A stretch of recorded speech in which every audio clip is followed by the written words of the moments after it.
Disclaimer: the opinions expressed on this podcast are those of the individual hosts and guests and may not necessarily reflect the views or beliefs of other hosts, guests, or the podcast as a whole. Each participant shares their own perspective, and differences in opinion are natural and welcomed.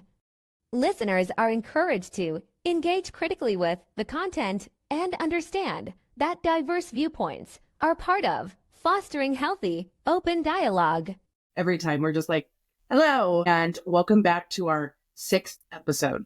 This is our 6th one. Is it? It is our 6th one because we have you, Charlie, Samantha, Truckin, Jordan, us again, and us again. Yes, again. Yeah. This is our 6th episode. And even though we've only dropped 4, this is our 6th one. So we're excited to tell you what today, Josie's going to tell you what we're talking about today. So get your tissue. Yes, get your tissue. Sorry, I hit my vape early. I might edit that out. I don't know. I feel like I'm all over the place just because I already know what this is about. So this is going to be our trauma episode. And we're going to have multiple people on here to show you the different types of traumas that people go through. So this is going to be a deep dive into some of our most personal things that you will not probably know or see on TikTok. I know that some of our guests that are coming on here, I am best friends with one of them, and I don't even know the story that I'm about to be told. And I just know of it, if that makes sense. Yeah. Massive trigger warning to some of the stories you're going to hear for sure. So get your tissues, like she said. Yeah, I don't have a tissue, but I have this big old blanket where I'm just gonna hide my face in it. I know. I was gonna grab. Actually, I think because I'm that person, I do. I have handkerchiefs. Oh, I love that. I love that. You have to, because I'm just gonna cry. So we're gonna go through, different types of traumas. Some of them are relationship, some of them are family, some of them are spouses, some of them are friends, children, all of that. And it's one of those things where that, like, what makes a person, like, you see us every day on TikTok, you see these people every day on TikTok, but it's like, me and Josie received a message the other night from somebody, and this person used to work for me, and I shared it with Josie, and it was like the most heartbreaking message I ever seen. Like, this person's going through a lot of things, and they were playing our podcast in the background, where I'm going to start crying because it was so sad. And he was talking about how he had a loaded gun next to him, and he was like, I just want to take my life. But he was playing our podcast where we were talking to Charlie, and I said, it's okay to not be okay. And he ended up falling asleep listening to our podcast. And this is like, if we could help one person is really why we're here. And I know that this podcast is not super dramatified, but you've heard so far like real life stories from people. And that's what me and Josie are trying to make sure you guys understand is real life. We're all going through shit. We've all been through shit. And Josie has a really interesting story, and I kind of want her to tell you guys what she's been through and what she fights with and the duration of that time and stuff. Yeah. So if you want to share. Let's see. On average, I think I've been to 25 funerals my whole life, which is a lot. 25. And they've ranged from family, friends, law enforcement, funerals. And I will say, out of all of the funerals, my mom's was the hardest. Yeah. Obviously. Right? Because it's my mom, and I've lost a brother, and it'll actually be 27 years in May that he's been gone. And my oldest was 2 months at the time. So I'm kind of going to give you it's going to be a twofer. Yeah. I heard a saying about siblings. It's going to make you throw up right now and cry. But it said, I have multiple siblings, but it said one sibling is going to go to all the funerals. One sibling is going to have nobody at their funeral. I'm so sorry, but literally I was like throw up. Wow, I've never heard that. Okay. Yeah, somebody on TikTok right off the bat. Somebody on TikTok said it, and I was like, we're in a group chat, and I sent it in there, and everybody was just like, ew. And I was like, could you? Oh my God. Yeah. So thanks so right sorry. Off the bat for that. So his was hard. He had epilepsy, and I was 18 and a half, 19, because I had just had my daughter. And me and him So it was like, there's 7 of us. My mom had 7 kids. I'm the baby, and then he was before me. I'm the middle asshole, so. You're the middle. Yeah. Yeah. Nobody fucking likes me. Yeah. I'm the spoiled one. And so he was right before me. And he had epilepsy. And we would always. Epilepsy is when? Like seizures. Okay. Yeah. And so he had them ever since he was a young kid. And so we would always tell him, don't take showers, like when nobody's home. And he had already like moved out with his fiance, loved her, still love her. We still have contact with her. Mm-hmm. Yeah. Like she came to my mom's funeral. Like she's just a great person. I love a big sister-in-law.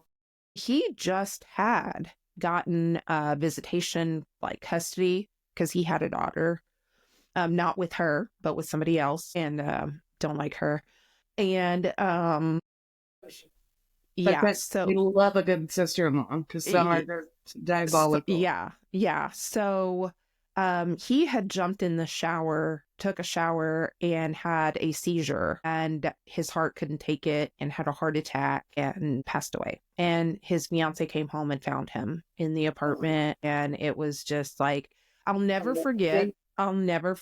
So we were taking my daughter to go get, I don't know, do you know what Olin Mills is? Like those corny like pictures that it's like, okay, maybe it's just a Texas thing. Is it the Midwestern? Like, well, they take it like the fair? No. This is like in a studio. Cringe vomit. Yeah, like it's in a studio and it's got like the black lighting. They were cute photos, but we were going to that appointment, and I remember picking up his mail. I saw his mail come, like it was on our desk, and I said, because I lived with my parents at the time, I just had a baby. Yeah. And I remember picking it up and I said, I'm going to run this over to him. Because I was going to take him his mail. And I said, you know what? He can come get his damn mail himself. And I threw it on the table. And to this day, I kind of like live with like, what if I would have went? Would I have like. Was it around the time like right? Yeah. So.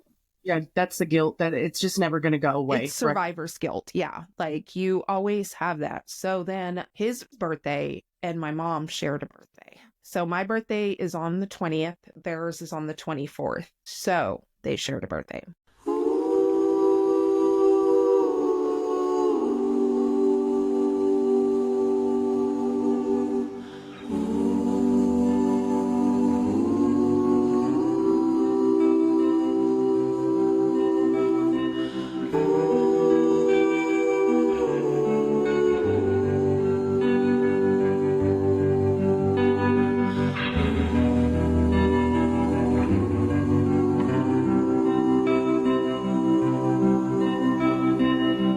So fast forward to 6 years ago, it was in December. My mom loved Christmas. She loved all the holidays.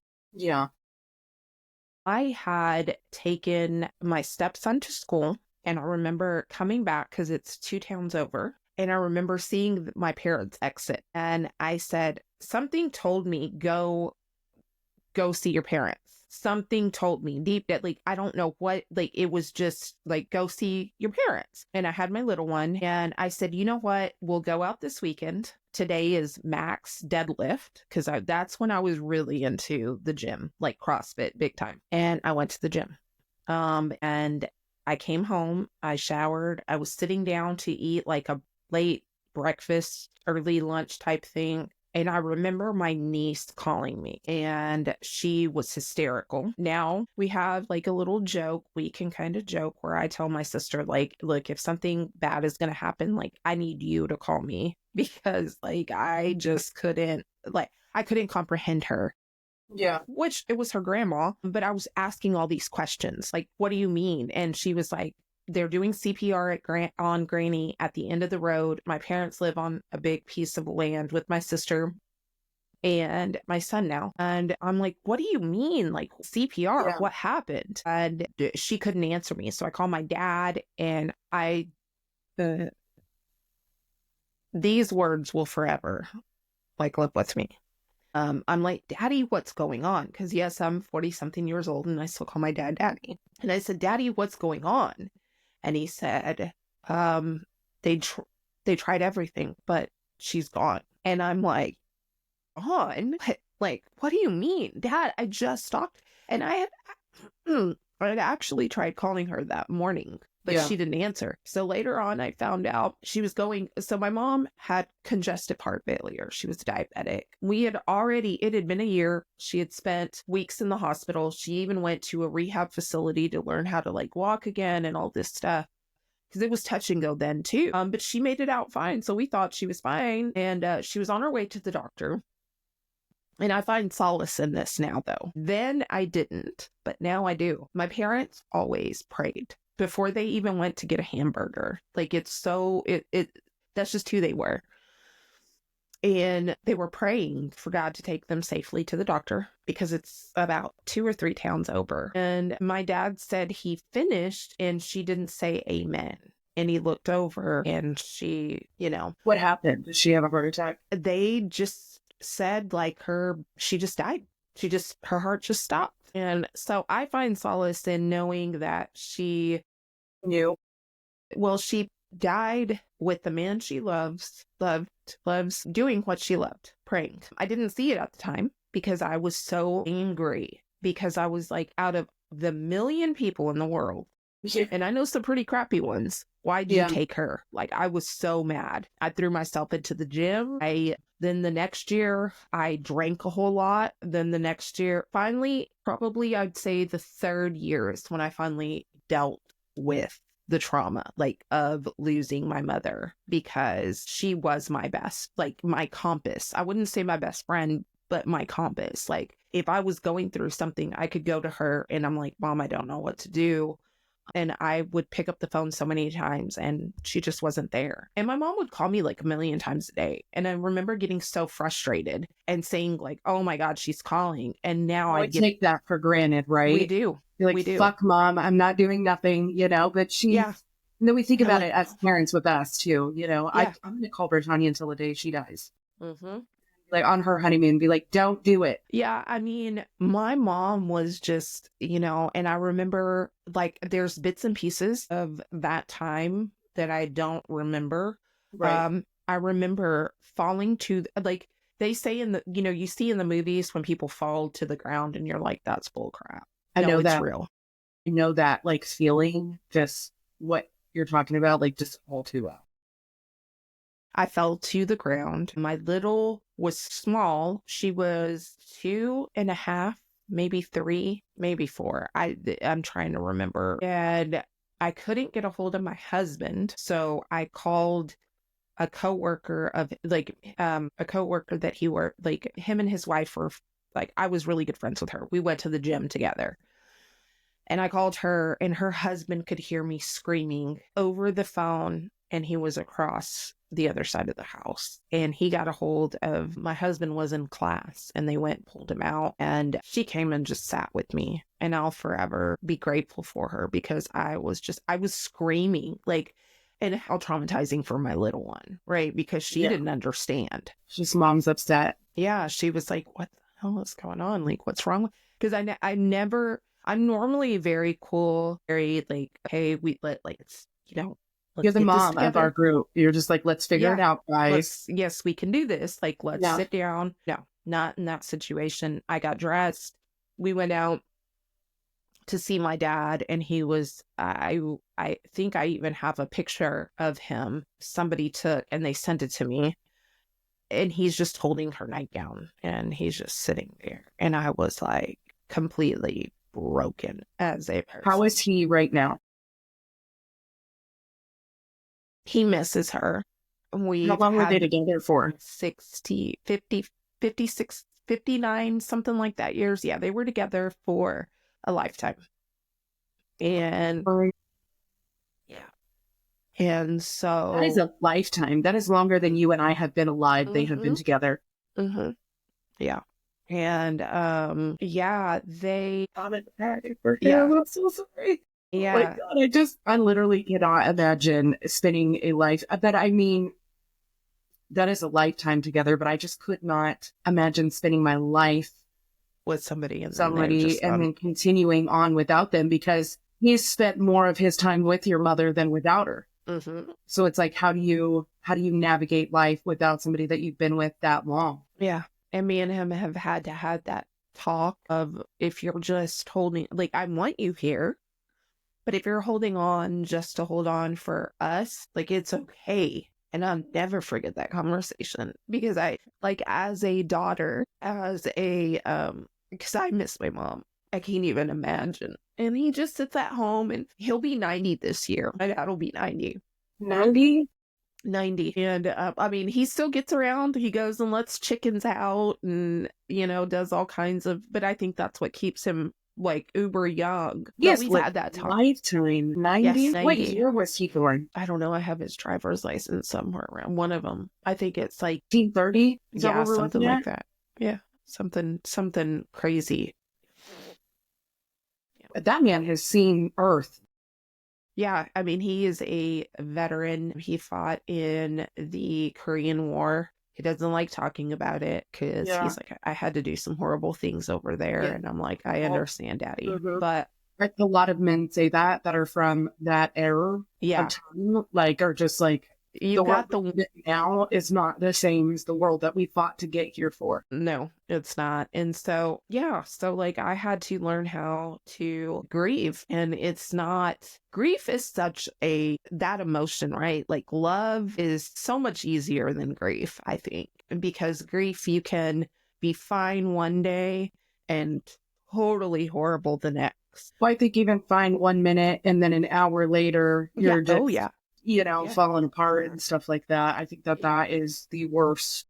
I've told people, because since then, like, now I understand, because I've had a lot of my friends who have lost loved ones. And I think that if I wouldn't have lost my mom, I wouldn't, even losing my brother, it was hard, but it wasn't like your mom, somebody that, I mean, it's both are pretty bad, but I don't know which one I'd feel worse about, to be honest. They both are. Yeah.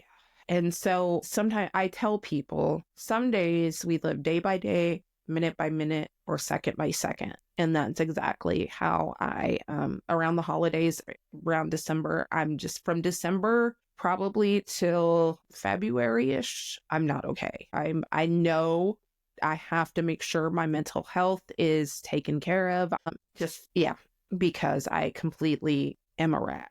Yeah, I mean, there have been times that there was one in particular time I begged my husband not to go to work, and he said, I can't miss, I've got an important meeting. My son had went to work, and I had already decided I'm going to take this bottle of pills. I can't go on anymore. I can't, like, I just couldn't, like, in my mind, I couldn't. And my little one got sick and stayed home from school that day. But I was planning on taking her to school, coming home, and I was like, okay, by the time they figure out she didn't get picked up from school, I was going to be gone. And by the grace of God, right, like, she stayed home sick that day because he couldn't stay home. And then she was like, I don't feel well. And I'm like, okay, this has got to be a sign, because she was fine the night before. So, yeah. And it's been how many years since your mom's passed away? 6 years. And I know, but do you still grieve? Absolutely. Like, all the time? And, and do you think that that's going to be something that you're going to do for a lifetime? For an absolute lifetime. My life will never be the same. I always say that my older two got the best of me, because, like, I had my shit together. I think you have your shit together if we're comparing you and me, you got your shit together. But they got, like, the good Christmases, like the, full blown, like, oh my goodness, we would celebrate. And the little one now, it's like, kind of like, oh my God, I freaking hate Christmas. I hate it. Like, so I love Christmas. So maybe this year we can, I don't know, you and I need to meet, and maybe we need to just I love Christmas. My house literally is disgusting. Oh my God. And maybe for your mom this year, we could do, like, the dramatic Christmas for her. I normally, I mean, like, I know you the house. Yeah. Well, no, the stuff still comes up now, but I'm like, it's like, me personally, I cannot wait to get it like for it to, I wait as long as I can to put it up and then take it down immediately. And it sucks because, you know, she didn't get to know that part of me, my little one, you know, and it's centered around because my mom loved Christmas. She loved Easter. My shit goes up November 26th after the family leaves for lunch or for Thanksgiving. Y'all get out because we got decorating to do. Yeah, my little one tries to do that. And that's how I used to be. But it's just Friends in the family with her. She feels it. Yeah, she definitely. And so then, like, my birthday, I quit celebrating. And I'll never forget because I was 39 when this happened. And then my 40th birthday was my first birthday. So she died in December. And then my birthday is in January. It was my first birthday without her. And it was a big one because it was the 40th. And I was just like, you didn't do anything. You're just like, no. My friends made me go out and then I cried like pretty much the whole night. I was so mad. Then, I mean, because I was like, guys, she hasn't even been gone a year. Yeah, it was like a month. And y'all are trying to take me out. And no, it was horrible. That would have been something that I was going to do. Yeah. But my little still celebrates her birthday. She'll bake her a cake, make me, make her my mom's favorite dinner, and that I'm okay with because I know that that's her way of coping with losing my mom. So yeah. Losing parents. Yeah. But I will say that tips I've learned, if you're losing somebody or if you've lost somebody that you care about deeply, get you a journal. That's something that I've done. And I don't mean journal your feelings. I mean journal every time you dream about them because you will forget those dreams. I had a dream about my mom last night and I write it down because then I can go back and read them and remember because like your mind is crazy, right? We forget them and not them as a person, but the dreams. And so like I have a dream journal of every time she's. I love that. Yeah. It helps. Trust me. Get one. Even if it's a spiral notebook. Mm-hmm. I love that idea. Yeah. Honestly, you're a journaler, though. Like you always, on every episode, you're like, get a journal. Get a journal. I have the healing one from a child, and it's taken me 2 years to fill it out because it's just like what a trauma. Like it goes deep down, and it's like, whoo, and I'll write a sentence, and I'll be like, all right, I'm good for a year. Yeah. You're like, okay, that's enough trauma for me. Yeah. But journaling, it's journaling and it's a good book. It's a great book. Yeah. So. Look, like, as a matter of fact, look, keep looking over there because I even like in here in this room, I have all my stuff. I love that. Not all of it, but that was my butt. Sorry. But I don't know if you could see it. That was my parent. She's so pretty. You know what's funny? Is right here in this room. I have it like to where I'm looking right at it. Uh-huh. I have a dress on, so I don't want you guys to see anything. I saw something. But I ain't complaining. I have twins. See? Yeah. In that literally it's we are in the same.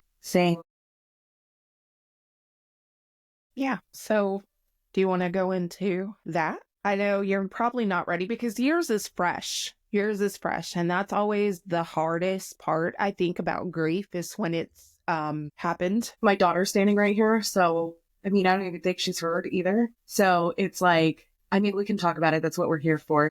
Right. But, I'm sorry about your mom. Obviously, I relate now.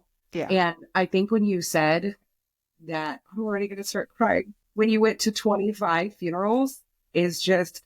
I've been to one funeral in my whole life. And I think when I used to, 2024 was like the worst year of my whole entire life. And I remember talking to Tony, which this is Tony. He's my best friend. And I remember talking to him and we were talking about like how lucky I was. I'd never been to a funeral. Like I lost my biological dad that I didn't know way younger. Like I never really experienced what it was like to lose somebody you love. No siblings. I had the close call with my little brother who had kidney failure, but that's the closest I've come to like losing somebody. And so I really I didn't know grief like that. Like when people talked about losing somebody they loved, like I really walked around with ignorance thinking that it was never going to happen to me. I really did. I was just like, can't relate. Like, and it wasn't that I was incompassionate with these people. I just could not relate. And I was like, oh, God's not going to do that to me. I genuinely thought that in my brain that was like my thought process was like, it is never going to happen to me. And then last year on Bertoni's birthday, January 2nd, like we started 2024 off. I lost my dog that I'd had since Bertoni was a baby. Like this is still his pillow and I still keep it. Like he was having seizures and stuff. And like we put him down. Like it was just it. And I was thinking, I was like, I was heartbroken. I was like, oh my God, I know this is a dog, but this is like my best friend. Like, what are we talking about? So then like nothing really happened. It was like a quiet year. Britannia was graduating 8th grade. So me and Tony, you know, we met in the oil fields here 8 years ago or something like that. And we just clicked. Like when I tell you, he reminds me of you so much. He is good, like in the core good. Like he doesn't get upset. He doesn't get angry. And he was like I don't need anybody because Tony's going to fix it. You know, like I don't care what you're saying about me because I literally relied on this friendship, like emotionally, like so much that I never thought, because I remember telling him, I was like, I could not imagine if you like died or something, you know? And you say those things without even thinking like that anything is going to happen. Right. And he's like, I don't know what life would be like if I lost you. And I'm like, dude, same. Oh, I wish that heaven could visiting hours. And I would ask them if I could take you home. I know what they'd say, but it's for the best. So I will live life the way you taught me and make it on my own. So it was in June last year. He went to St. Anthony's, Idaho, and I was going to California. And we drove down at the same time in 2 different vehicles, just drove down. And we were texting each other, like, see you on the other side, twin, like, and that's what we called each other. And that was like my duo, like we were just a pair. I was coming back from Britannia's graduation. I talked to him at 10:30 on June 4th. And June 4th. So, he didn't make any sense. He was just like, you got to start living. Like, when are you going to start living? And I was like, are you drunk? Like, I'm not having this conversation with you. Like, what the fuck are you talking about? You know, he's like, I just want you to be more present in life. And I'm like, okay, I love you. I don't know what you're talking about. And we have a 24-hour rule. Like, if we go 24 hours, like one of us has to check in. And it's just been like that it's just normal. So I was telling him like, hey, I'm going into Yellowstone. We're going to stay the night here. I want to have service. And he's like, okay. So I ended up spending the day there. So June 6th. So I talked to him June 4th, at 10:30 that night. June 5th at 12:30, he was hit by a train and he was killed. So I didn't know. And I'm driving home and I finally get service and I wanted to post like all of these photos and stuff of like Yellowstone because it was beautiful. And my like phone is going nuts. And I open Facebook Messenger and there's message requests from a guy named Ryan. And I was like, who the fuck is this? And he was asking me if I knew like how to get a hold of Tony's children's mother. He's like, I just want to see if the children or her need anything. And I mean, my phone is going nuts, but I'm like hyper focused on this message because I'm like, I'm like, what are you talking about? And he's like, you don't know what happened? And I'm like, I just got service again. Like I've been in Yellowstone. Like, I don't know what you're talking about. And then he just responds with like, Tony's dead. And like, bro, like I don't know how to explain the feeling. Like my whole world went dark. Like my whole world went dark. I was like, I don't know you. You know, what the fuck are you talking about? I don't fucking know you. You know, and I instantly like I wasn't crying yet, but I was like worried. Like there was a feeling, you know, like I was like, what are you in denial almost. Yeah. So I just called on the Facebook thing. I just called and I was like, hello, like, what are you talking about? And he's like, Tony got hit by a train. And I'm just like, what? Like, what are you talking about? You know, when you say something like that, you're like, you got hit by a train? Like, and like, it went silent. And I was just like, I don't know how long I was on the phone with this person, but I just like didn't say anything. And then it just like went dark and I was like, I have to go. And he was like, no, I understand. And I was like, okay. And then like I hung up and I'm driving and I have my nephew who was little at the time. He was like 5. No, he's like 6. Because this was 6. This happened last year. And he's little. He's in the back seat and I'm like trying to drive down this interstate at 85 miles an hour. And I'm trying to like call Tony and I'm calling him and it's just ringing and it's not answering. And I'm texting him. I'm like, please, I don't know who the fuck this dude is. Like, please call me. And So then I was like, okay, fuck it. I opened Facebook because I was like, people are going to talk about this. Right. And I went to Facebook and it was just like I had over 300 notifications and it was just my whole feed. Everybody was just resharing and resharing and resharing. And when you say like, when you said like you heard, like you could still hear your screams like it was a movie, I could hear my screams like it was, like that shit still haunts me. Like I let off this scream, like I like have never felt that pain like that. Almost like unreal. Like Yeah. you didn't know you could Feel that and Yeah. let that something like that out, you know? And I pull over and my brother and them are in the back truck and I get out and I'm just like collapsing into their arms. And I was just like, Tony's dead.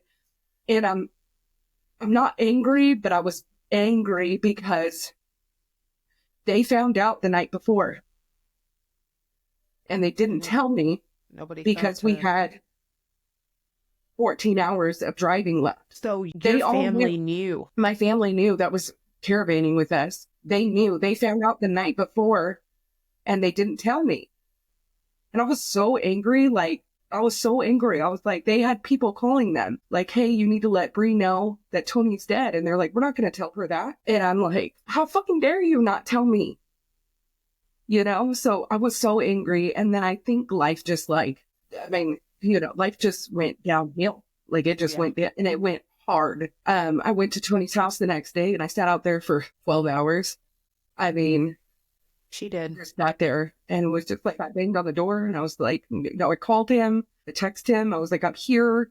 I went to the crash area and I was just like, I just sat with him because like, how scared, you know, and he had to have been. And I mean, my life just took a downward spiral. I mean, I relapsed and I did drugs again. And I called you. I didn't shower for like 2 weeks. My house, I shattered everything in my house. Everything nice that I'd ever bought. And I was angry and I went through stages of it. And I was, you know, like I'd never been to a funeral. I'd never lost anybody. And I lost one of my best friends, somebody that I relied on for life, like life support. And I remember going to his funeral and I didn't even know it was going to be an open casket and it just hit me. I was like, my God, I felt so uncomfortable. I felt like this wasn't real. So I stayed for his service. They let off balloons on this rig and stuff. And then I just seen everybody and like all of his friends, they were like happy, like to see each other, you know, and just like that. I was angry. I just got in my truck and I left. And I mean, I was like, I just want to, but I don't want to be here with you guys. I don't want to be around you guys. I don't want to do any of this. And I just was like, I just want to do drugs. I don't want to drink. And I came home and I mean, my house was trash. And I went to work and did everything that I was supposed to do. And I mean, I fucked up really bad when I was spiraling out of control. I did some stuff for legal reasons I don't want to say, but I got sued, you know, and I relapsed. And I had a lot of things that happened really fucking bad to me. A month after Tony died, I was like, I need to get my shit together. I need to be okay. Everything needs to be fine. Tony's dad calls me and he's like, your mom died. And I was like, Now, and for those of everybody who's coming from TikTok, this is not her biological mom, but this is a person who raised her. So anybody can be a mom. Okay. Yes. It's just like a dad, but it takes a real person to step up and be a, you know, father and a mom. And this was your mother. this was my mother. So I got with her when I was way young. You know, my biological mom didn't like me and I didn't like her. She thought child neglect was great, horrible. I got taken and I lived in foster care. And this is the woman that took me out and showed me love. This is my daughter's grandmother. This is my mom. This is my mom who I call when I'm sad, when I'm sick, when I need a recipe. This is my mom, you know. If I would have known that you wouldn't be here anymore, I would have made the moments last a little longer. 'Cause now I'm alone, and you're just a memory in my mind. I would have given anything to say goodbye. If I would have known.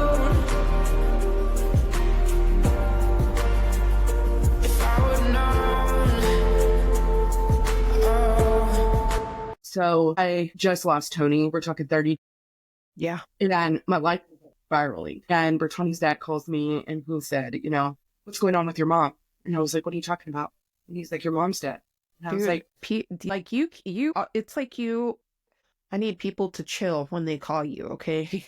it's And like, tell you stuff. when I Ease tell, into it. I was sitting on my back patio and I just sat there and I called my little brother after I got off the phone with Ricky and I was like, what's going on? And he was crying and he was like, Mom's dead. I said, how did she die? And they said, they don't know. She just went to sleep and never woke up. And I said, okay. And I just sat there. And I was like, okay. And I was so heartbroken already that I was so quiet. I just laid there or sat there and like tears just went down my eyes. And I was like, took my mom, my mom, really my mom, who I was calling about this with Tony, like you took my mom. And I couldn't feel anything. Like I literally did not think that there was an end in sight. I was like, there's no way, so I just spiraled again and I just kept doing it. And it wasn't until Bertrand came home full time and she didn't live between me and her dad's that where I was like, okay, well, I got to get my shit together. But I mean, I got clean again and, I'm working, everything's, around here feels normal, but it's like, I cry every single day on the way to work. I cry every single day. I'll lay in bed at night and cry. I'll cry every single day. I miss Tony like more than I could ever express. I miss my mom, everything. It's been 9 months. We're going on 10 months. We haven't even hit a year. And I have a great relationship with Tony's children and their mother, but it fucking sucks, dude. It fucking sucks. And it's like, it's so new. And, especially when you're an adult and you're a parent, you got to get the fuck up. You got to do shit. And you just want to lay in bed. And there's sometimes that I'm like, fuck it. I'm staying here. I'm not going anywhere. I'm not doing anything. I'm not pleasing anybody. And grief is hard. I get angry still. I still throw shit. I still, cry. On one of our episodes, we were talking about, I have such a hard relationship with God right now because, like you said, I could name a lot. I could give you like Santa Claus. I could give you a fucking list of who you could have took. And you took two of the most beautiful people that I have ever seen in my life or have been a part of. And I don't understand it is the thing. Is that right now I'm in that phase where I'm angry and I don't understand it. Yeah. No, I've been there. And, Josie is more prolonged in her grief and I'm really just, at the beginning. And, they say it's always different when you're front row at a funeral. And I never knew what that saying felt like, and I'm still angry. I still cry. I still hate it. I still go by his house all the time, and I'm not over it. I miss my best friend and I miss my mom and it just doesn't seem like it's going to get better or easier. It doesn't. I wish I could tell you that it does, but it doesn't. Yeah. You just kind of become numb. Yeah. I mean, that's what I say. I know like my brother, when he passed away, I never forget because you said the casket. Somebody told me, don't go up there because his was an open casket. I just can't believe they should be banned. Yeah, because somebody said they told me, always remember them that way and not the way that you remember them in the good times. And I remember seeing my brother in the casket and I could see the stitches that they stitched his lips up with. And they were like, I know, I'm sorry. No. And for anybody, this is like such a trigger. This is, I want you to express those things. Like, I'm just like, I didn't say, I don't want to hear it. I'm like, like I just, what I would do. But you know what I'm saying? Yeah. Like, because then I understood what those people meant by like, don't. And I remember the people from the funeral home coming in and it was time for them to close the casket. And they had to, my other two brothers had to pick me up. I'm 18 years old. And they had to pick me up and carry me into the other room. And I was crying so loud because I could hear the casket shutting. Because that's such a, like, that's the final moment, right? Yeah. Like, and like, I even got up and spoke at my mom's memorial service because she was cremated. And I remember everybody was like, because I told a couple funny stories and then I gave, I don't know for any of y'all out there, the Proverbs 31 woman, it's talking about how her children praise her and she gets up and pray. That was my mom. And so like you saying like, I'm further along in my, yes, But I like, and it sucks because I see so many of my friends that have lost loved ones, and I just want to hug them because I know, like, I've been there and I know how it feels, and it hurts so bad when you see. I'm so sorry, guys. We told y'all. We told y'all. We haven't even started with the people. Yeah, it's super. This is just our shit. This is just our shit, right? But like, when you love people so much, it hurts to see them hurt. And I remember you calling me, and I just sat there, and I remember hearing you just say over and over, like, you just kept saying, he's gone, he's gone. And I was like, I remember looking at my husband and saying, I may have to fly out to see Bree. And he was like, what? Why? And I was just like, this is one of the strongest women I know. And I've never heard her this broken, ever. I was literally like, I'm not even kidding when I say, like, I don't know how to explain it. Like, it was just dark. Like, everything was just dark. And I was like, life's not going to be okay. Like, no, it's not going to be okay. Like, I think about the conversation with me and Tony talking about, like, how naive I felt to think that I couldn't lose anybody. You know, I was like, all my siblings are alive. All my best friends are alive. Like, my parents are alive. I never knew my dad. So I was like, I literally just was living in this world of watching everybody else lose people and me being like, that's so odd. Like, I can't relate. Not in like a ill Not way. in like a ugly way. Like, I just was arrogant with time and thinking that everything was fine. And then, you know, 2023 happens with my little brother, and he lives, and I'm like, okay, we're good. Everything's great. And then it was just like, I feel like a trick because my whole world just crushed and burned. And it was just like one right after another. And I was just like, what do I do? You know, what do I do? And they say, it's not necessarily that you move on for them. You just have to learn to live life. I still call him. I still snap him, you know. If you follow me on social media, I actively post him. You know, I don't want to forget what he sounds like. I don't want to forget anything about him or her, you know, and it sucks. Like, I literally cannot imagine anybody, even my worst enemy, going through grief of any kind, especially these kind, you know, and it sucks. It's horrible. I mean, it's definitely not for the weak. It's definitely not for the weak. I mean, like I said, I've been to so many funerals. Like, I even lost my brother-in-law. Like, my sister, they're all older than me, but her husband, he passed away. It was right around COVID.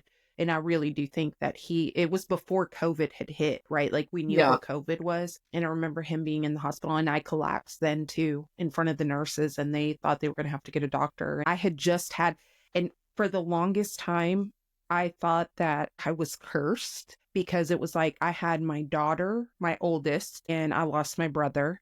And then I had my little one, and I lost my brother-in-law. And I remember going in there and saying goodbye to him. And it doesn't matter whether you know someone's going to pass or it just happens. Like, grief just is a very ugly, some days you're floating and other days you're drowning to the point where you're like, I'm just going to let myself go underwater. And there's some days, even 6 years later, I don't get out of bed. Yeah. I know. I'm like, I can't do this. I want my mom. And I still have one of her nightgowns in a freezer bag, and I still open it, and it's weird. I know. And I smell it.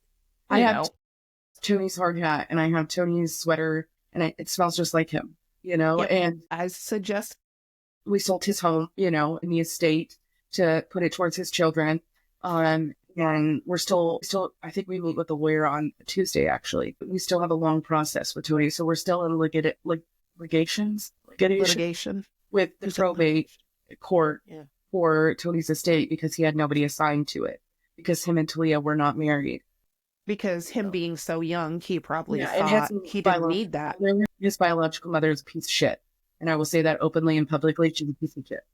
And the best interest is not the children. And Tony worked his life. He worked so hard. How many kids did he have? He has 3. He has 2 daughters and a son. And he worked so hard to provide these kids with a beautiful home, with a beautiful life, with beautiful everything.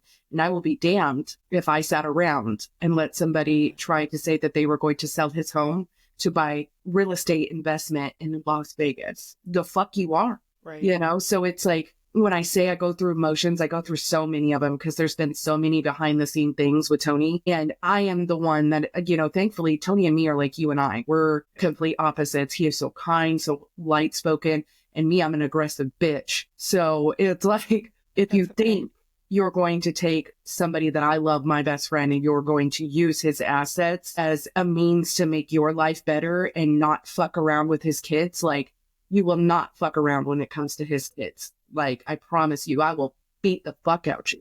Like, that's the level of like how much I was not playing. So when I had a conversation with this woman who's biologically Tony's mom, but has never raised him, that's what I'm saying. This woman has never raised him and just came in, and I'm speaking right now because I've spoken about this publicly on my own Facebook and stuff like that. So it's not something that's new, but it's like the level of how much this woman's got me fucked up, and anybody that agrees with her has got me fucked up. These kids come first. Yeah. And the children's mother agrees. She's in the same, like, our kids need to come first because they always came first to him. It didn't matter. Like, Tony would never get a babysitter so he could go out and party. Like, if he had his kids on that weekend, it's his fucking kid. So, it's my job as his best friend to agree with the children's mother and the kids. Like, this is what they wanted. Tony praised this woman, the woman that has his children. And I love her. And she helped me. She messaged me after Tony's funeral and was just like, I'm sorry we couldn't get together. And we were not really familiar with each other before Tony had passed away because I was Tony's best friend, and she's married to somebody else. And I love her. I would protect her at all costs. I see why Tony always praised her, and I know about, things and why they split up. And it was never my place to judge. And it's not my place to judge now because Tony loved her and respected her. So it's my job to make sure that the people around her love and respect her, because if not, I'm going to do the same thing. I'm going to rip your fucking throat out. And all I have to say again is, if you haven't noticed, everybody, or maybe not noticed, but I will say this till the day I die, everybody needs a Brie in their life. Whether or not that's like, no, but just, you can't have my Brie, okay? But everyone needs a Brie, because I tell you, this woman is so fierce when she loves. And she's so loyal to a fault sometimes. I know that, right. I'm just saying, everyone needs needs a good Brie. Though, and it's like, and one thing I never knew either is death really creates this type of like disgusting behavior from people where they want, and I want, and this and that. And I never, like, I always heard about it, right? But then I never really like seen it, and to see it first, like, like firsthand of, Tony was no different than any of us. He struggled with different types of things. And, and the group that was there to pick him up every time he fell, here's my hand, so to watch, I think I slip up. I'm human, and do. I mean, I know some nights when I'm crying, I'll scroll and it's the worst thing. And I'll see somebody post something about Tony and it'll just be this fucking bullshit. And I'm like, fuck you. And I make a horrible comment or something, and then I instantly delete it because it's like, you know what? Tony was a good person and he attracted different types of things and he had different relationships with people, and some might be portraying them more now that he's gone than what it really was. But you who always am I? have those. You always have those. Have your moment. It's never going to be real. But so our next guest is going to talk about a different type of loss as well. And his is very, very sad as well. And it sheds light on a different type of trauma in the same relations. The same, Josie's lost her mother. I've talked about my best friend and my mother. And I'm going to bring on our next guest to kind of talk about what he's gone through. And so let's welcome him. So we want to welcome Kev. This is Big Kev, and he's the motherfucking problem on TikTok. So if you don't follow him, definitely do that. Kev, welcome to our 6th episode where we talk about trauma, and we have several of you guys on, and me and Josie kind of just went over the loss of Josie's mom and the loss of Tony and my mom. And I know that we've been friends for years now, best friends. And there's some things that I know of, but like I was telling Josie, I'm not familiar with. And you've experienced a loss and a grief with some stuff, and I kind of, if you're okay with it, kind of want you to share what you're willing to share, with us and everybody about like really what you've been through. So back in 2019, it was December 7th. I woke up at about 10:30 in the morning to a phone call from Hunter's mom's aunt, and all she said was, "Your son is dead," and then hung up the phone. So Hunter is your son. Yeah, he's my biological son. And how old was he? He was 3. And did he live in the same state as you? No, he lived in Ohio, and I was here in Michigan. So then I started freaking out, panicking, because I have 3 kids all together with her. So I got 3 kids with her, and I was freaking out. Tori finally called back after 9, 10 times. They said that it was Hunter, and he was my youngest of the 3. Wasn't in our favor. This isn't goodbye. This is simply see you later. So I jumped in the car and rushed all the way to Ohio. And you Opened the lived driveway. where? I lived in Michigan. So he lived in Ohio and you lived in Michigan. Yeah. What a fucking drive. I made it there in like 15 minutes. Jesus. So I pull up in a driveway and like 6 cop cars are outside. I go to run up the driveway. They instantly tackle me to the ground. "You can't be here." I said, "What do you mean I can't be here? This is my son in the house." And they're like, "Well, she's in fear of her life right now. She doesn't know what you're thinking or what's running through your head." And I'm like, "Well, what? My son's gone. I just want to see him." So they made me go wait down the street. They actually made me wait about 5 hours before they finally came down and gave me an update. For your son? Yeah. These are the police officers that did this? Yeah. So then I finally got the update, and they said they didn't know what he passed from. All they seen so far is he had a seizure and choked on his tongue. He was a NICU baby. I lived in the NICU with him for the first 3 months of his life.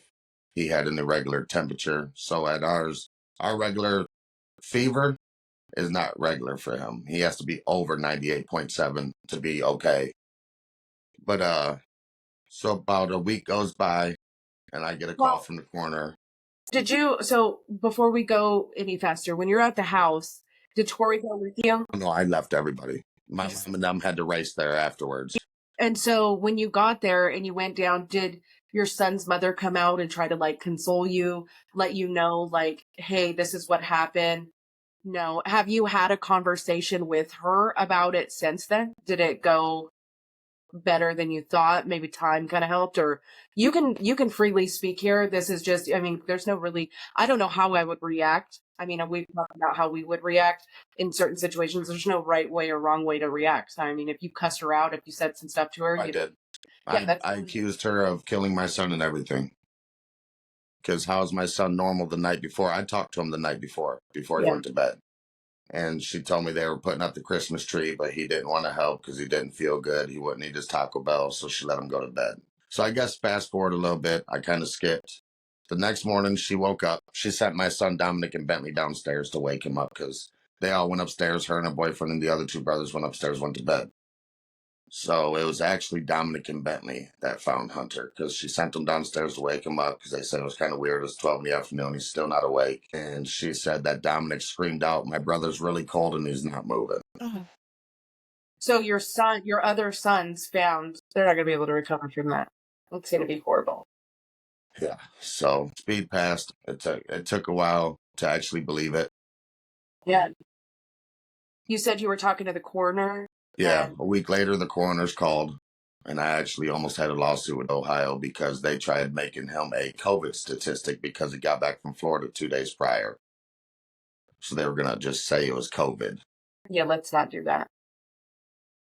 So I got into an argument with the coroners. Then they finally didn't give me no details. I went down, tried to get the death certificate, denied me, the whole 9 yards. I'm his biological father. Is this Hunter behind you? Yes, that is Hunter. He's beautiful. And so of course I didn't have the money at the time. Tori was the only one working. I was doing a part-time job. I came to TikTok. And a lot of people on TikTok helped me. They raised the money for his funeral and all expenses. And then my mom and everybody paid for the other part. And then... Where is he? Is he buried or cremated? He's buried. Where is he buried at with you? About 15 minutes up the road from my house. And what year? How long has it been? What year did this happen? He would have been 8 years old. And he was 3 when he passed away? Yeah. What did you like? the drive, right? You said it was only 15 minutes though. We were talking about like our reactions when we first find out and like the drive and stuff. And I know this is the first time that you've actually like went in detail and probably a long time about this, because even through the duration of our friendship since 2022, you and I have never even had this conversation. It's hard. Yeah. Like that day, I mean, you said you did the drive there and then you waited 5 hours down the road. Yeah. Like, what is going through your mind during all of that time? Because do you know for sure that Hunter has passed away? Or honestly, it felt like a dream because the way it all just happened. And for those 5 hours, I'm like, they got to be playing tricks on me. There's no way. My son's perfectly healthy. And I was just so confused and lost. I didn't want nobody around me. My mom and dad begged me to let them sit in the car with me. And I felt like I was against the world that day, screaming, yelling at God, why'd you do this? I don't believe in God. Like, I was going crazy. And yeah, they finally came down 5 hours later and said they don't really know what happened. And there's an investigation going on, and they would let me know. And it took them almost 6 months after we did his funeral and everything for them to finally reach out. What did they end up? That's all they kept trying to go back to was it was a COVID statistic.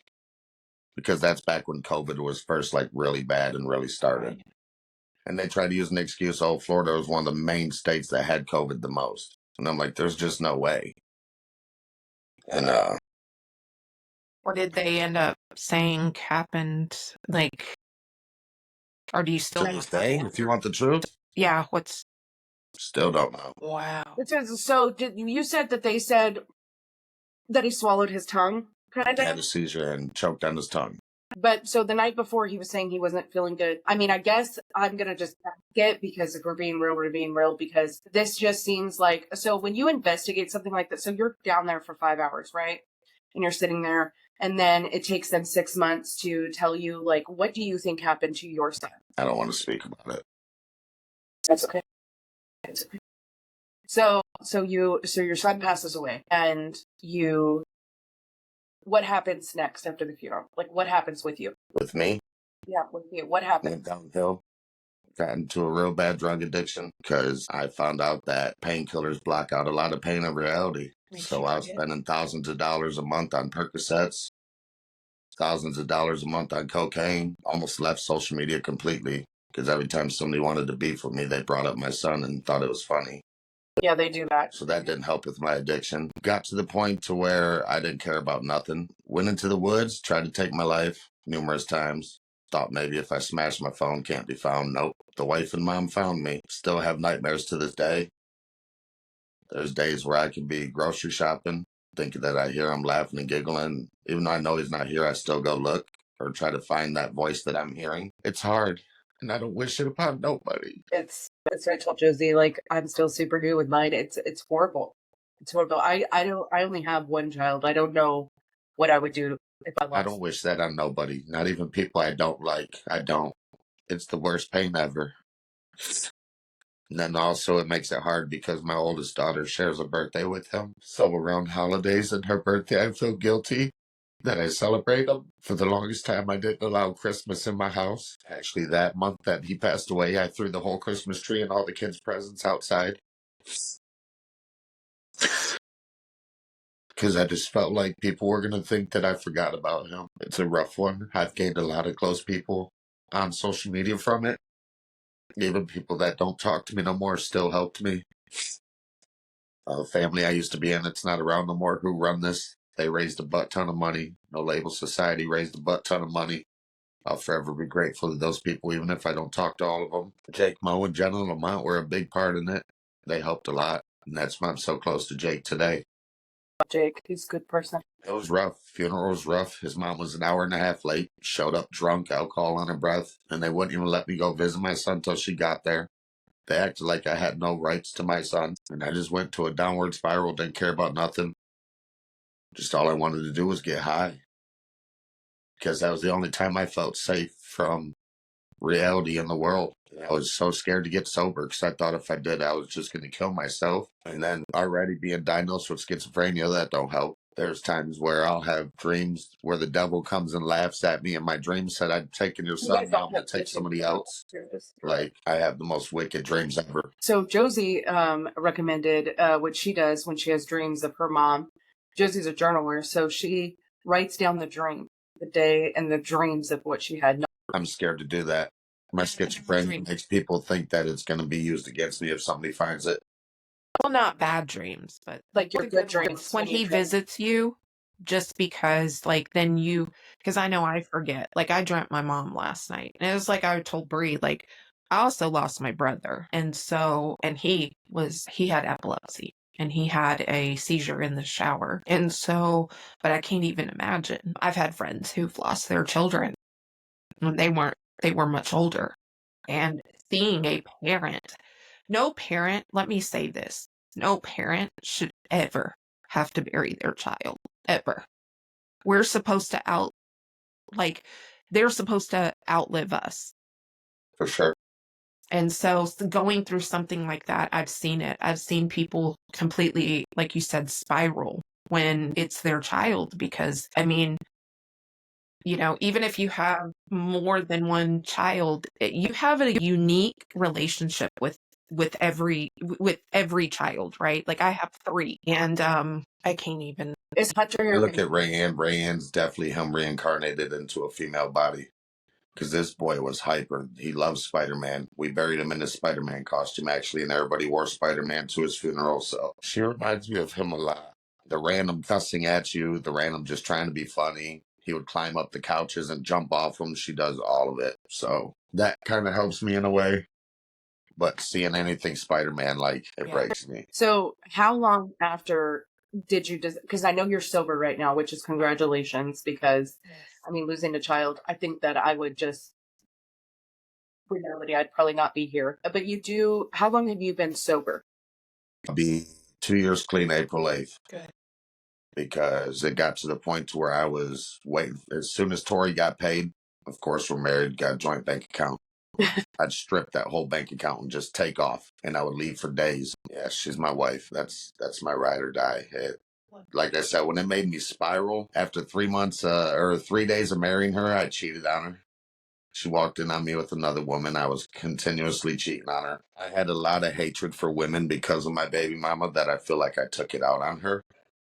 Like now, my baby mama's not even sober. I have custody of the other 2 boys now. And you have how many children? Biologically? Yes. 6. And how many? Together 10. Yeah, and how many of those I don't believe in the whole step-parent role, so. Yeah, and which is great because Tori's phenomenal. And now you have full custody of all your children, right? Yes. Besides my oldest, me and my first son's mom share custody of him. And then the rest of them live in your home, which is amazing, considering everything that you have been through. And now that the other 2 boys are getting older, I get the questions of, Dad, do you think if you would have took us sooner, would Hunter still be here? Oh. I feel like you're going to beat yourself up about that, right? Like, I bet that. I'm gonna. And I'll get into it why after you're done talking. Yeah. So, no, go ahead. So before Hunter passed away, kid's mother, I'm not going to put her name on blast. That's okay. Yeah. She had a standoff with police, big steak knife, threatened to kill her and the boys because they wanted her to go into a mental hospital for a week and get evaluated. And she did the whole I'll kill me and my kids thing if you try to come in the house. Well, eventually they got in. Of course, it's the police. So they gave me Hunter, Bentley, and Dominic. I had them for almost a month straight. Got a knock at me on Tori's door at her old house, even though I'm on all the birth certificates and we have 50-50. They said she completed her evaluation. If you don't give them back, we're getting you for kidnapping. And I was like, how is that even possible? They're my kids too. Well, she completed all that. You got to give them back. And then literally, it was a week later it happened when I lost Hunter. I beat myself up all the time. Like, what if I would have fought them cops and pretty much was like, fuck you and do what you got to do. So I blame myself for him not being here as well. How does that happen, right? Like, how does somebody do those things? And obviously the children were removed from her custody and put into yours for better safety reasons. And then that's got to be some shit that, yeah, that it's got to I don't know how to like say it right now. Like, that's got to fucking suck. A week later, Like I the think guilt it's and a the lot of survivor blame that you were Yeah, I talking. think a lot of it though is our laws have got to change. Because I think that a lot of, and listen, I'm a woman, but I'll say it, a lot of dads out there absolutely 100% need full custody of their Yeah, children they're better because than they're mom. unfit mothers. Like you said, if they, if a mom completes, A, B, C, D, she can get her kids back. But if a father does it, no, you can't have them back. And it doesn't, we got to stop this because it's at the end, it's hurting our children. Mm-hmm. And people who say they care about the kids and politicians, they don't give a crap. And our CPS, our DHS, it's all bull crap. They don't help. They help the ones that don't need help. They end up screwing them over. And then the ones that need help, they don't help. Sorry, I'll get off my soapbox. I'm just saying that we've gotta make a change because of situations like, Kev's, and I've heard so many others where fathers are well deserved of, obviously. I mean, Well, they used my past against me, like being a minor and stuff, said that I was a menace to society pretty much. And I'm like, well, that was when I was a teenager. I'm older now. right. And like you said, a lot of these states are a woman's state. And sometimes it sucks that it is. And you end up in situations like this. So how do you celebrate Hunter now? Every year on his birthday, and I see him 3 to 4 times a day. I don't care if I could have 2 miles left in the tank, I drive and see him. He is very celebrated in my home and in my family. How do your children navigate through losing a sibling? Obviously, they're older than Hunter. And do they have the same day? Like, because I'm assuming you have days, like you said, where you're just like, leave me the fuck alone. I've been on the phone with you some days where you're just like, I'm just not here right now. Like, how do you? Yeah, they get those dates too, especially Brooklyn. She's guilty because, like I said, they share a birthday. And for like the first couple years, she's like, fuck my birthday. I don't even want my birthday. I just want my brother. Or I want to hear my brother's voice because she was attached to him. Is she the oldest Yeah. of the girls? Yeah, she'll be 16 this year. Okay, so she was pretty well older when Yeah. she passed away to remember. Because when I got with Tori, Hunter was only 8 months old. And Brooklyn was 7 at the time. So they pretty much grew up together. And that was her first brother out of all her siblings. So that was like her world. She was like that daughter mom. Yeah. And now it hurts me because I got to watch her go through mental issues because of losing her brother, not caring about school, not caring about herself. She just misses Hunter. The whole family does. Rayanne's only 5, and there'll be days where she'll be perfectly fine. And then a couple hours later, start bawling. I miss my. And it's sad because she's never even met him. She just sees She sees all his pictures all over the house. things openly talked about. I love that photo behind you of him. Yeah. Yeah, one of my good friends, Bubsky from Australia on TikTok, had that sent all the way from Australia. She handmade that. Beautiful. I like it. We scoot out of the way so we could see it. Wow. And then it's got a little poem like he wrote it to me. And it says Hunter Ray Gillette up at the top. So do you have what would you say to somebody? I mean, I don't know what you would say because, I think the sorry for your loss kind of thing is so fucking dumb. It's like, I fucking never hate say when that. people say that. Or when they say, God takes the good people, shut the fuck up. But if somebody is watching this, and I don't know what it's like to be in your shoes, I had a miscarriage, but I never gave birth to a live child and lived with him and raised him or anything. And Britannia is my only child, is what I say. What would you say to somebody, like a parent that has lost a child that might listen to this and doesn't really know how to navigate anything? it's never going to get easier. And don't think that your son or daughter is not around because they are. I get signs all the time. It's never going to get easy. Don't ever let somebody tell you it gets easier because it don't. I don't care what they say. Like I used to be real big into religion. And when that happened, I cussed God up. Left, right, side to side. Fuck you. You're not real. And then my family being religious the way they are, they tried. You never know. God could have saved him from something far worse because the city he was growing up in, like they tried all that. And I just didn't want to hear it.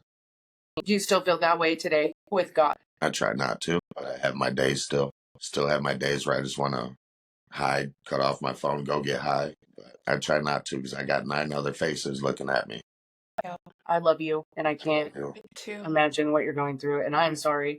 Nothing I'm going to say is going to make it better. I'm still in my process. Josie's still in her process. And one thing we can unanimously say that we've all said is it doesn't get easier. And we've all had different types of griefs, and it doesn't get easier.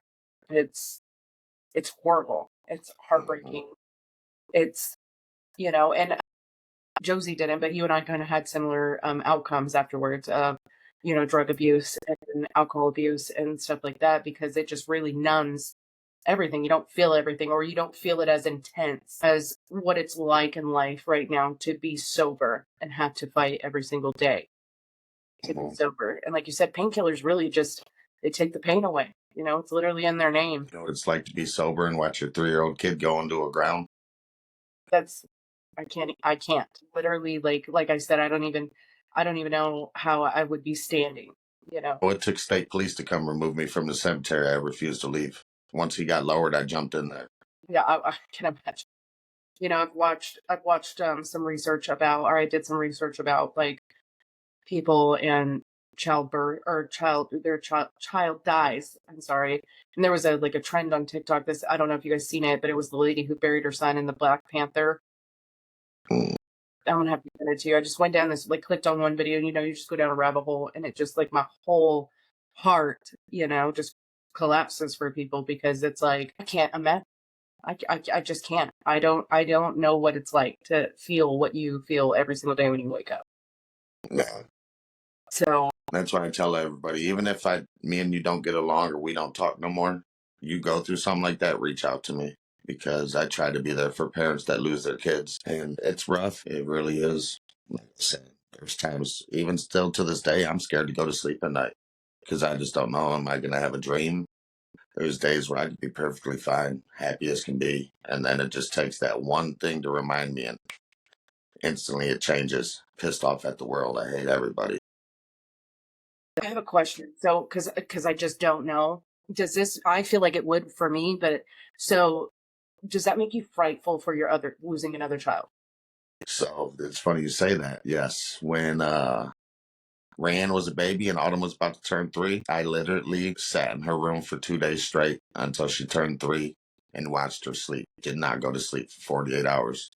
And I did the same thing with Rayanne. I was afraid any of my other babies going to make it past the age of 3. That's trauma response. It's trauma. Yeah. It's a lot of trauma.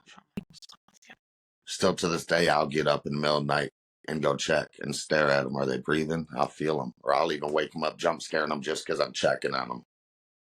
Even with my older kids, I'm scared, is God got a vendetta on me? Because 2 months prior to losing Hunter, my grandpa was killed by a 20-year-old drunk driver. And then we lost Hunter. 3 months later, God took my grandma to cancer. So I felt like, did I do enough bad karma in the world? Are you trying to take this out on me? I don't. So like I said, still to this day, I check on all my kids. I'll even call my oldest. What are you doing? I'm good, Dad. I promised. I stalk Britannia, literally, in the middle of the night. I work nights, so I go in a room and I look.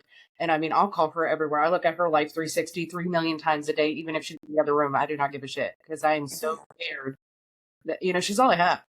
Yep. Even when my kids get sick now, I'm scared. I won't sleep for days. That's your other children have epilepsy as well? No. He wasn't even diagnosed with epilepsy. Was that the only time he had a seizure, or was there a past? Okay. Wow. Okay. So I want to thank you for coming on here and sharing this story with us, because this is fucking heartbreaking.